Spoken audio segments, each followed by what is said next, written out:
Dulu kita tawar-tawarkan pada diem.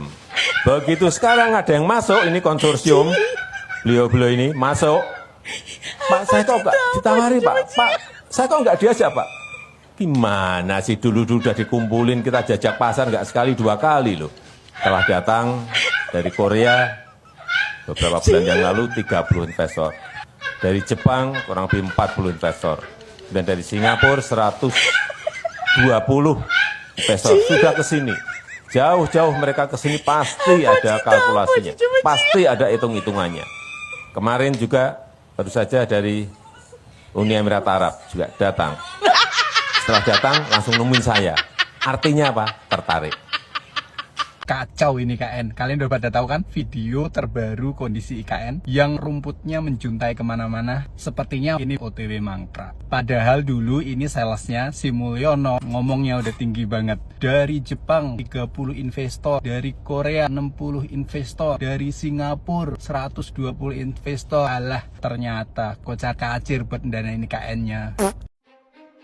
Apa yang disampaikan Aguan soal dirinya menjadi umpan untuk menarik investor asing di IKN, membuktikan bahwa IKN hanyalah sebagai pepesan kosong, karena keterlibatan Aguan dalam proyek tersebut hanya untuk menyelamatkan dan menjaga wajah Mulyono.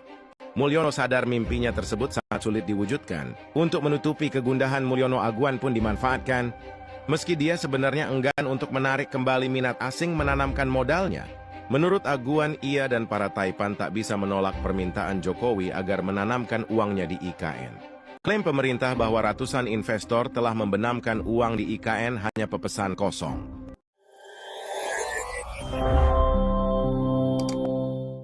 Yang saya mau dalemin itu adalah soal barter tuh ya. Ya, Dibangunlah Hotel Nusantara ya, hanya dengan 200M, tapi kemudian ditukar dengan dia mendapatkan ya. PSN. Sebenarnya ini bisa kita telusuri dari awal proyek IKN, Mas ya. Jadi kita tahu awalnya itu kan ada semacam janji oleh seorang pengusaha Jepang yang akan menginvestasikan duit sebesar 100 miliar US dollar untuk membangun IKN. Ya kan, tapi kemudian dia akhirnya mengundurkan diri kan. Dan sejak itu Pengusaha Jepangnya siapa tuh? SoftBank. Softbank. SoftBank. Softbank. SoftBank itu ya salah satu inilah konglomerat di Jepang. Oke, ya kan. Softbank. Tapi dia mundur. Lalu kemudian Pak Jokowi bingung kan, wah ini nanti gimana pembangunan IKN? Padahal tadinya dia berjanji bahwa pembangunan IKN itu 100% investasi swasta atau asing, ya kan. Belakangan ya berubah, biasalah APBN 20%, 80% investasi. Nah selama 2 tahun itu Pak Jokowi udah jualan ke sana kemari, ke Timur Tengah, ke Singapura, ke Cina, ketemu Xi Jinping 2 kali, ya kan, ke Jepang, ke Amerika, ke Australia, ke Eropa, tidak ada satupun yang tertarik untuk masuk, ya kan. Dan waktu terus berjalan kan, dan Pak Jokowi merasa malu karena Apalagi janji sudah ditebar dan betul. Di sisi lain juga kapasitas finansial pemerintah untuk menanggung biaya pembangunan IKN ini juga sangat terbatas kan. Nah, gimana caranya supaya IKN itu sepertinya menarik para investor? Akhirnya ya udahlah, Agun dipanggil, ya kan, Agun dipanggil, lalu kemudian diajak untuk melakukan investasi di IKN. Itu yang disebutkan oleh Aguan di Tempo kan, untuk menyelamatkan wajah presiden. Jadi intinya sebenarnya itu agendanya itu untuk menyelamatkan. Kenapa? Karena Pak Jokowi ini sudah terlanjur malu nih kalau tidak ada satupun investasi swasta dan asing yang masuk ke IKN. Nah, Agun tidak sendiri, dia bikin konsorsium, kalau nggak salah namanya konsorsium Nusantara. Rencananya mereka akan investasi sekitar 0,5 triliun, jadi membangun hotel, lalu kemudian mall dan rumah sakit di IKN. Nah, proyek pertama atau groundbreaking pertama itu adalah pembangunan hotel Nusantara yang diselesaikan dalam waktu 9 bulan, Mas. Gitu, itu super kilat tuh, ya kan. Kalau nggak salah Agun keluar sekitar hampir 200 miliar untuk membangun hotel 7 atau 9 lantai kalau nggak salah ya, 164 kamar. Dan udah selesai sebelum 17 Agustus 2024 kemarin, dan kemarin udah dipakai kan pada saat acara 17 Agustus. 17 Agustus dipakai. Udah dipakai. 17 Agustusan kosong lagi kan. Nah, sudah biaya harga kamarnya itu per malam sekitar 3 juta. 3 juta. Ini hotel bintang 5. Tapi setelah acara 17 Agustus sampai sekarang kosong.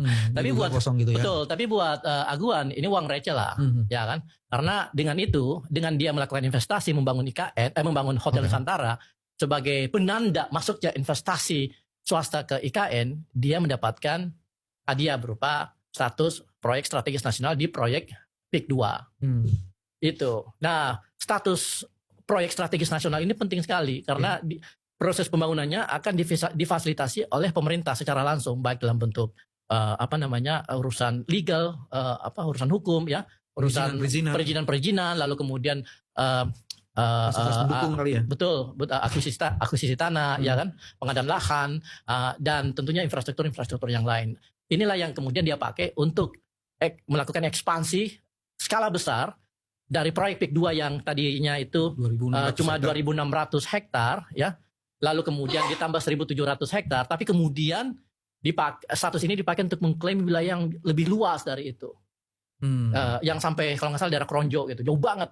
Kita lihat di peta itu memang luar biasa besarnya gitu. Itu wilayahnya itu udah sampai udah nyaris seperti Jakarta Utara, seluruh Jakarta Utara. Jadi dia punya kawasan seluas Jakarta Utara Ya, di PIK 2 itu. ya. Yang dia klaim. Padahal status PSN itu cuma berlaku di 1.700 hektar. Di sampingnya PIK 2 yang original, yang 2.600, ya kan? Itu pun 1.700, 1.500 tidak bisa dibangun karena itu adalah hutan lindung. Ini yang dipermasalahkan oleh Menteri ATR kemarin. Gitu. Jadi sebenarnya dia cuma punya 200. Yang bisa dibangun ini cuma 200, PSN-nya. iya, dan permasalahkan. Itu sebabnya dia minta yang lainnya, bukan minta. Ngambil dulu setelah itu izin. Nah, iya kan, akhirnya kemudian status ini dipakai untuk mengklaim daerah di luar dari 1.700. Ini yang kemudian menghasilkan konflik di mana-mana. Seperti itu. Tapi ini tipikal tipikal cara korporasi, khususnya korporasi properti, untuk mendapatkan lahan dengan harga yang sangat murah, kemudian akhirnya di develop, dibangun, dan kemudian menghasilkan produk-produk yang bisa dijual dengan sangat mahal, ya kan?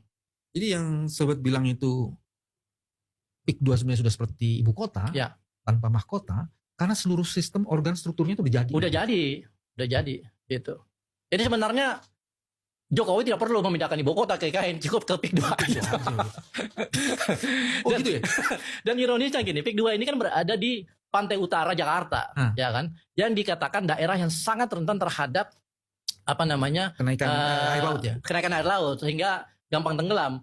Dan kemudian makanya itu menjadi alasan kenapa Jakarta harus pindah kan, ibu kota harus pindah kan. Jadi sangat ironis ketika pemerintah memindahkan ibu kota, daerah ini dikuasai oleh korporasi gitu. Dan dia aman-aman saja. Aman-aman saja. Seluruh rasionalitas pindahan itu sama dia dikangkangin dan dia bisa bangun. Betul sekali. Jadi PIK 2 itu mementahkan argumen pemerintah untuk memindahkan ibu kota. Ya, itulah teman-teman statement dari Bapak Zulfikar. Kalau kita runut dari perkataan atau statement Pak Zulfikar ini masuk teman-teman. Masuknya kenapa? Karena proyek PIK 2 ini, ya ini proyek balas budinya Jokowi kepada Aguan. Karena udah mendanai pembangunan IKN.